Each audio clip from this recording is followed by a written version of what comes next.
Ganyan kaganda, ha? Sa mukha mong yan? Siguro pakawalan yan, ha? Ingat-ingatan mo yan. Parang marami nagkakagusto dyan. Anyway, I am back. It's me. Ganda Wanda, kasama niyo pa rin dito sa 101.1 Yes FM.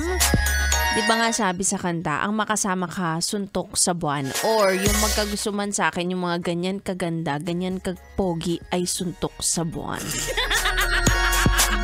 Anak ko, marami akong kilalang kalalakihan na hindi sila nanununtok pa sa kuwan. Sabi ni Joshua. Oh, marami akong kilalang yes pre natin, mga kalalakihan na hindi sila makapaniwala kapag nagkakagusto sa kanila ang isang babae. Lalo na kapag ang ganda-ganda. Diba? Kasi kayo, tumitingin kasi kayo sa malabas na. Di ba ganun yun? Kasi yung mga magaganda, kadalasan sa mga magaganda. Oh, wag mo itutok sa Joshua, alam ko naman. Alam mo na, sa pangalan ko na nga eh.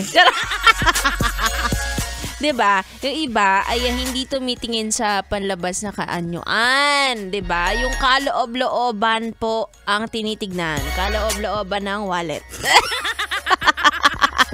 Charot lang. O personality based naman kasi, 'di ba? Kikilalanin mo nga ang tao eh.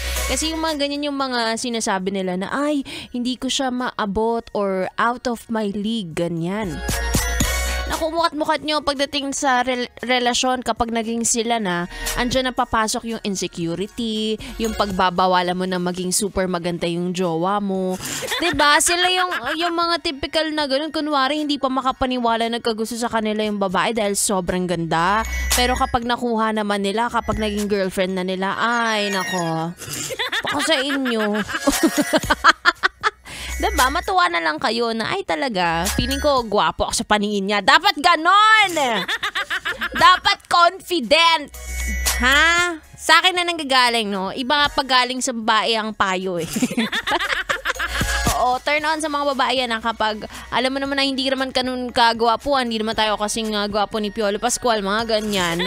Pero confident tayo, diba? Eh, plus points na yon. Tsaka kapag nagkagusto sa inyo ang napakagandang babae, ibig sabihin merong something sa inyong personality. Personality and money. Charot lang. Oh, ayan ang tip ko sa inyo. Gamit-gamitin nyo yan para pare-pareho tayong masaya.